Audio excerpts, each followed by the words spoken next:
पता नहीं कैसी काली जुबान पाई है मैंने। जिस वज़ीर के मुतल्लिक शिकायत लगाता हूँ, वज़ीर आज़म इमरान खान साहब उसकी छुट्टी कर देते हैं। नहीं, मैं गलत बोलूँ तो मुझे पकड़ना। अभी तो हफ्ता भी नहीं गुजरा था, जुल्फ़ी बुखारी साहब की शिकायत लगाई थी। इसका मतलब है वज़ीर आज़म इमरान खान साहब मेरी तो सुनते हैं। बाकी लोग बहुत यकीन करें जुल्फ़ी बुखारी की, लोग इतनी चमचागिरी करते हैं कि आपकी सोच है। और मैंने जैसे आपको बताया कि मैंने वज़ीर आज़म इमरान खान साहब की ज़ात पर ना PhD कर रखा है। मैं आपको सही बता, हकीकी PhD नहीं, क्योंकि मैं उनकी फितरत को समझता हूँ कि उनकी सोच क्या है, उनकी फ़िक्र क्या है। तो बात यह है कि मेरे कहने ना कहने से फ़र्क नहीं पड़ता। पता लगा जुल्फ़ी बुखारी साहब नाराज़ होगा कि ये अकेला आके मेरी शिकायतें लगाता, बाकी तो मेरी तारीफ़ों के पुल बांधते हैं। तो बात कुछ ऐसी थी कि मुझे पता था कि जुल्फ़ी बुखारी साहब की छुट्टी होने वाली है। इनको लग ये रहा था कि मैं जो करूं वो चलेगा, क्योंकि मेरी इमरान खान साहब से वाबस्तगी है, दोस्ती है, ताल्लुक़ है। तो मैं इस बुनियाद के ऊपर स्याह करूं, सफ़ेद करूं, मैं चलता रहूँगा। सबसे बड़ा जो सैयद जुल्फ़ी बुखारी साहब ने पूरे पाकिस्तान को नुकसान पहुँचाया है, ये नुकसान कोरोना बरतानिया से लाकर पाकिस्तान में फैलाने का नुकसान है। ओवरसीज़ पाकिस्तानी होने के वज़ीर होने के नाते या मुशीर होने के नाते या जो भी इनका स्टेटस था, उसके नाते इसके बावजूद कि सारी दुनिया ने बरतानिया से फ़्लाइट्स रिस्ट्रिक्ट की, लिमिट की, इन्होंने बिल्कुल इस चीज़ को नज़रअंदाज किया।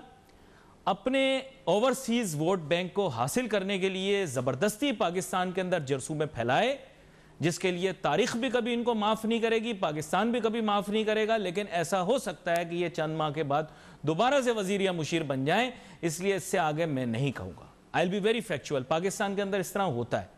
अभी अलहदा हुए थोड़ी देर के लिए, कुछ कह नहीं सकते, दोबारा वापस आ जाएं। लेकिन मैं आपको ये बात बता रहा हूँ कि ये नाकाबिल तलाफ़ी नुकसान जुल्फ़ी बुखारी साहब कर चुके हैं। क्योंकि मैं आपको बता दूं कि वबाई मर्ज जब भी फैलता है, वबा जब भी आती है कहीं और से आती है। अगर आप ओरिजिन पॉइंट नहीं हो तो कहीं और से आ रही है। इंडियन वेरिएंट और बरतानवी वेरिएंट और साउथ अफ्रीकी वेरिएंट पाकिस्तान में आ नहीं सकता जब तक बाहर से लाया ना जाए। ये खुद ब खुद पैदा नहीं होता। इसके बावजूद कि हमें ओवरसीज पाकिस्तानियों को रोकना चाहिए था। वैसे हर चीज़ के लिए आप लोग खड़े हो जाते हो, लेकिन इस मामले में दीन के ऊपर, शरीयत के ऊपर किसी ने बात नहीं की। मेरी स्पेशलिटी नहीं है, लेकिन जहां तक मैंने सुना है या समझा है वो ये है कि जब वबा फैलती है तो जहां हो वहीं रुक जाओ बस। लेकिन बजिद होकर, जिद में आकर शादियां करवाने के लिए, शादियां अटेंड करवाने के लिए ओवरसीज पाकिस्तानियों को जिद में यहां लाया गया। वेरिएंट को बिलखुसूस पंजाब सूबे में फैलाया गया। इतना जानी नुकसान हो रहा है, मैं आपको बता रहा हूं। जितना यह जानी नुकसान हो रहा है, ये इस वजह से हो रहा है क्योंकि आपने ओवरसीज पाकिस्तानीज को सेटिस्फाई करने के लिए उनकी फ्लाइटें भर भर के आपने पाकिस्तान में लाई।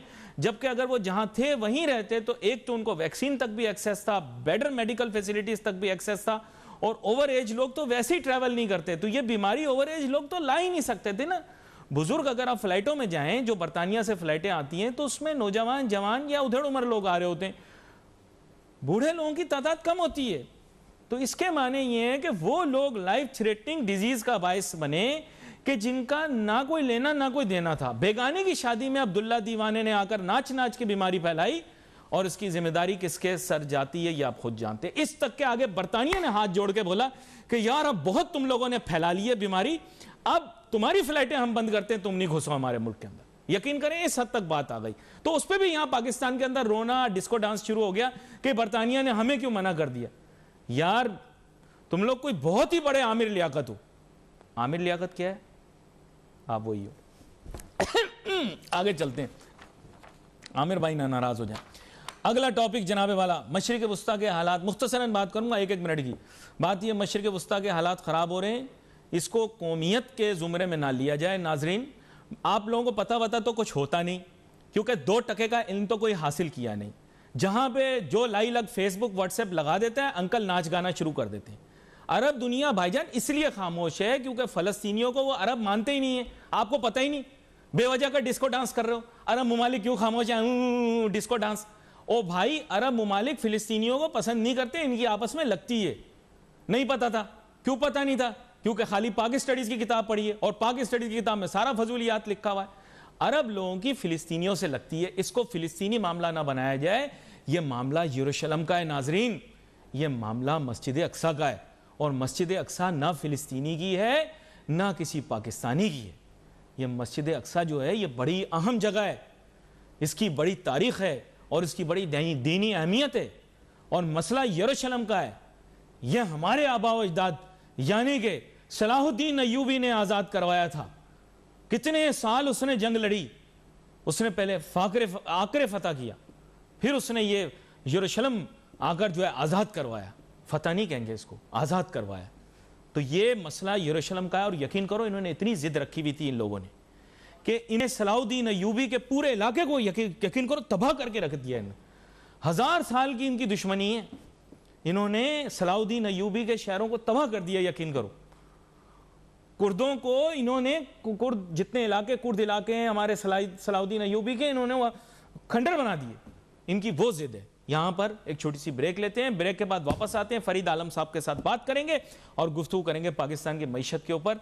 Let's take a short break.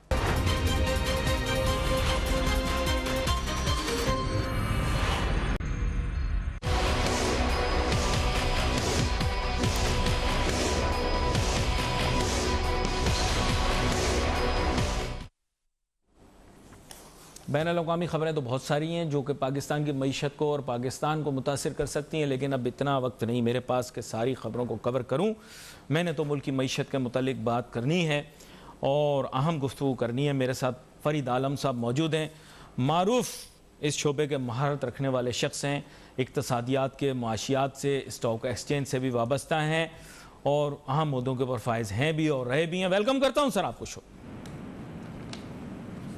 Ji thank you very much. Farid Alam sahab, सबसे पहले तो आपको गुज़िश्ता ईद मुबारक कह देते हैं।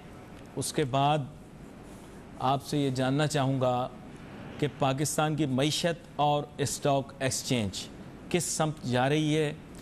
आपके चेहरे पर खुशी और मुस्कुराहट बता रही है कि आप अच्छी खबरें मुझे बताने वाले हैं। जी बिस्मिल्लाहिर्रहमानिर्रहीम। देखिए, ईद तो हमारी स्टॉक मार्केट ने ईदी हमें बात दी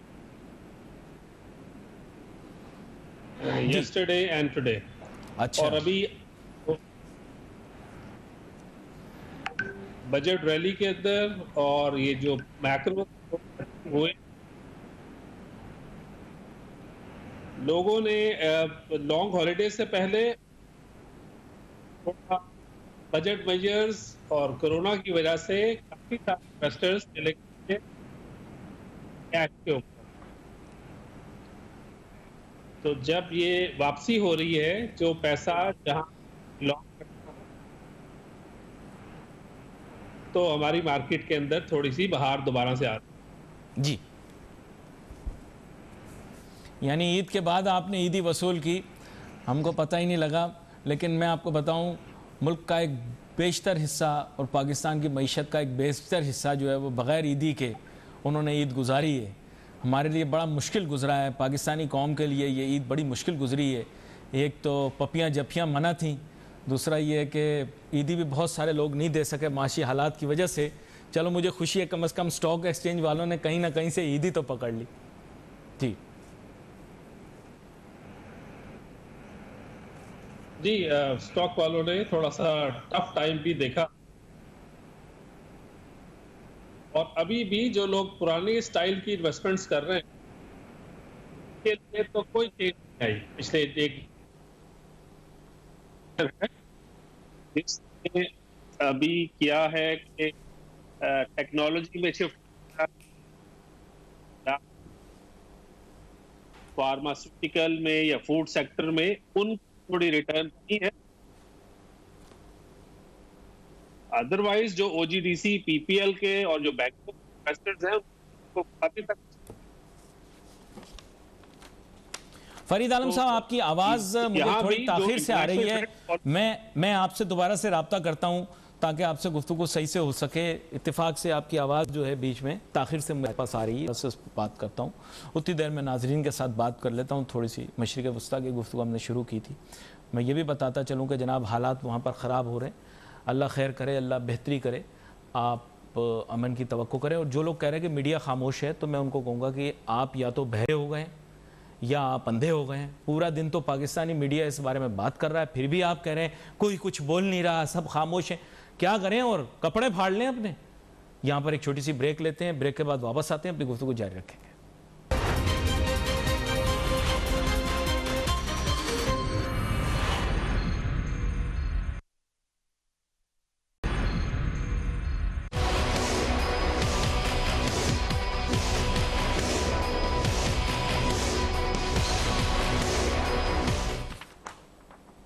नाज़रीन, welcome back after the break. बरह रास्त जाते हैं इस वक्त फरीद आलम साहब की जानिब। फरीद आलम साहब, ब्रेक पे जाने से पहले आप बता रहे थे कि आपने ईद के बाद वसूल कर ली। हमने आपको बताया कि बहुत सारे मुल्क में लोग ऐसे थे जो कि बगैर ईदी के ही ईद गुजार बैठे। आपने ये भी बताया कि ऐसी बात नहीं कि स्टॉक एक्सचेंज शुरू से ही जो है वो फल फूल रहा था, काफ़ी प्रेशर में भी रहा और उसके बाद हमारी गुफ्तगू जारी थी। मैं चाहूँगा दोबारा से वहाँ से कंटिन्यू करें, कोई चीज़ें अगर दोहराना भी चाहें तो आपकी मर्जी है। जी, मैं ये कह रहा था कि जो हमारी ईद लॉन्ग हॉलीडेज हुई वजह से वो, और उससे पहले रोल ओवर वीक था, हमें इशू ये है कि हमारे जो इन्वेस्टर्स हैं उन लोगों ने दे ट्राई टू सेव और इन लोगों ने अपना माल बेचा, रोल ओवर में नहीं गए और फिर उन्होंने सोचा कि लॉन्ग हॉलीडेज के बाद आके काम करेंगे। कल मार्केट माशाल्लाह अच्छी रही और आज भी अच्छी है और आज भी अच्छी लग रही है। की वजूहात क्या है कि मैक्रो इकोनॉमिक कंडीशंस पाकिस्तान में होती जा रही है, नंबर वन। और दूसरा, इस normally pre budget rally start होती है और बजट हम देख रहे हैं कि अगर थोड़ा सा government of Pakistan rationalisation taxation कर दे तो इनका और हमारा दोनों का फायदा है काम। हमने देखा कि जीटी या डिविडेंड में या एक जो आप मुझे बाहर वाली गवर्नमेंट ने की भी है, इन्होंने तो इंटर कॉर्पोरेट पे डिविडेंड लगा के लार्ज कंग्लोमरेट को बैकफुट पे कर दिया है। कैसे बनेगी कॉर्पोरेशंस, कैसे हम compete करेंगे नेशनल लेवल पे, बड़ी ऑर्गेनाइजेशन आके इन्होंने जो यू टर्न लिया, इंटर कॉर्पोरेट लगा के, इनकम टैक्स लगा के, वो हमें सबको बड़ी उम्मीद है कि ये इस बजट में वापस है। तो इन तरह की चीजों से हमें, हम तो वी आर हैप्पी कि ये होने जा रही है। बिकॉज जो भी फैसला पाकिस्तान का कोई भी है, फैसला पूरे साल में जब मर्जी आप कर लें, लेकिन उसको सही फाइनेंशियल फैसले को सही या इसकी जाके होती है बजट में। So that is something the equity investors and other players are looking forward. जी फरीद, दूसरी बात मैं ये आपसे अर्ज कर रहा था, जी कर रहा था कि जो हमारे 365 डे इन्वेस्टर्स हैं और जो पुराने माइंड से काम करते आ रहे हैं, उनको उनकी कोई कमाई नहीं हुई मार्केट में पिछले 1-1.5 साल में। तो टेक्नोलॉजी सेक्टर, फार्मा सेक्टर या गैस बनाने वाले कारखाने, ये सिलेक्ट है लिस्टेड शेयर्स का जिसने अपने इन्वेस्टर ये किया है। मैं सिर्फ आज की तारीख में जो आज सारे पाकिस्तानी ज्यादा खुश हैं कि हमारे जो मालदार बाहर ओवरसीज पाकिस्तानी, इन लोगों ने पाकिस्तान में $2.8 बिलियन जी, तो जो कि एक रिकॉर्ड है। अगर इस तरह के अच्छे लेवल पे भी रिकॉर्ड बनाए तो मार्केट और इकोनॉमी, और हम थोड़ा for commerce to look forward to, तो इससे ऑप्टिमिज्म बढ़ता है। और हमने देख लिया कि इंटरेस्ट रेट जब तक डाउन है पाकिस्तान में, इक्विटी का केस और कॉज बहुत शानदार बना हुआ है। ये अलग बात है कि वो लोग हर बात पिछले 1 साल से कर्ज के, जो लोग मेरे दोस्त या मेरे क्लाइंट्स जो OGDC, PPL और बैंक्स के इन्वेस्टर हैं और जिन्होंने अपना अलाइन नहीं किया पोर्टफोलियो, वो बेचारे कह दूंगा ना को, वो they have done good to themselves, family और टू द इंस्टीट्यूशंस जिनका वो पोर्टफोलियो मैनेज। ये तो देखे ना, फिर आपने म्यूचुअल फंड वालों को एक चपत लगा दी मोहब्बत से। जी, म्यूचुअल फंड वालों के साथ थोड़ा सा एक मसला है कि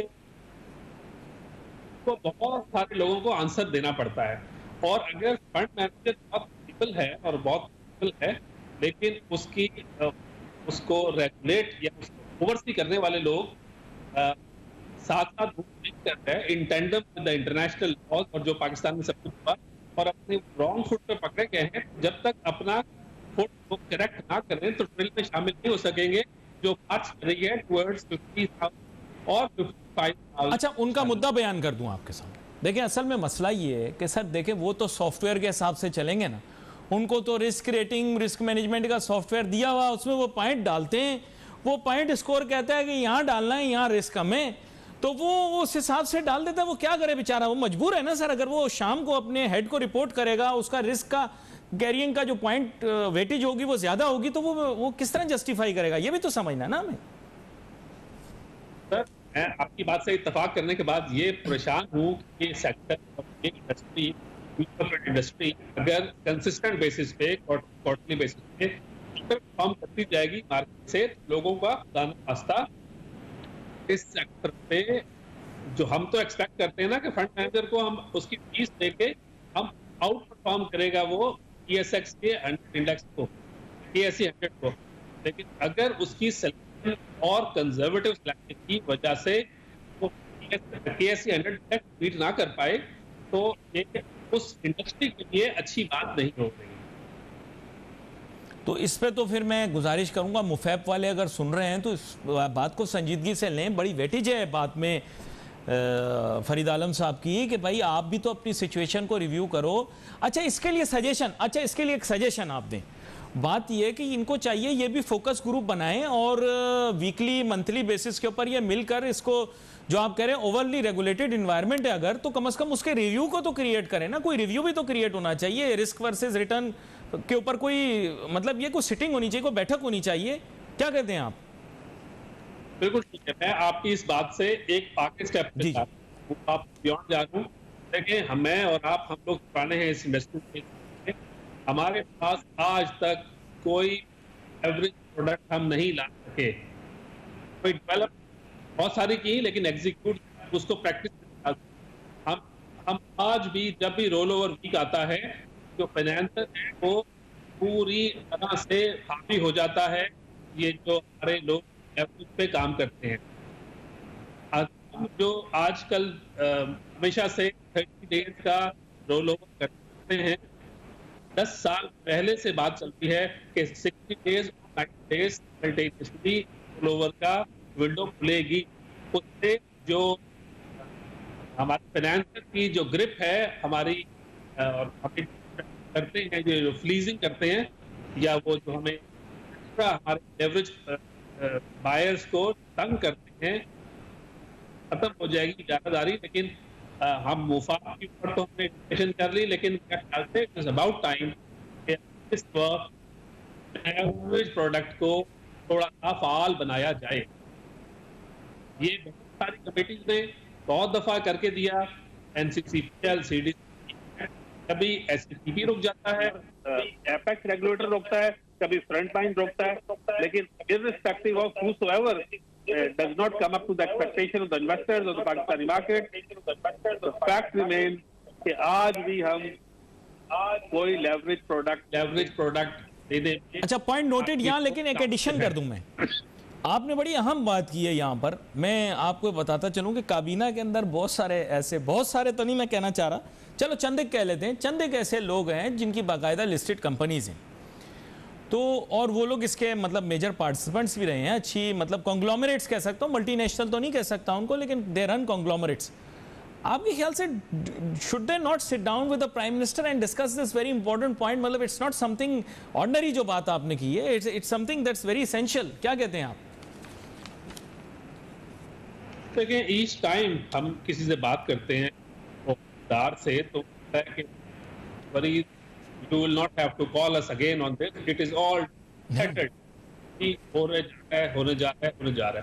लेकिन मेरा ज़ाती ख्याल है कि जो ग्रुप है प्रोवाइड करने वाला, specially to the capital markets, वो शायद प्रिवेल कर जाता है, या SCCP को कोई सर वो क्या सीधा बोल रहे हैं, बैंक्स हुए ना, तो कमर्शियल बैंक्स हुए ज्यादातर, नहीं गलत बोल रहा हूं?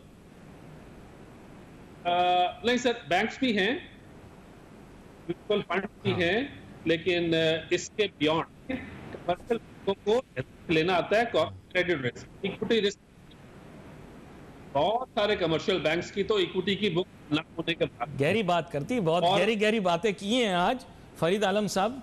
आज के लिए इतनी गहरी बातें रखते हैं, इनकी इसकी और गहराई में जाएंगे आगे आने वाले हफ्ते के अंदर, आपको दोबारा से तकलीफ दूंगा, क्योंकि आप इस मौजू को या किताब के उस पन्ने को खोल दिया है जिसको पहले लोग पढ़ते नहीं थे या फिर उसको पलट देते थे ताकि न पढ़ा जा सके, लेकिन आपने बड़ा एसेंशियल एक इशू रेस किया है। ज़ाहिरी बात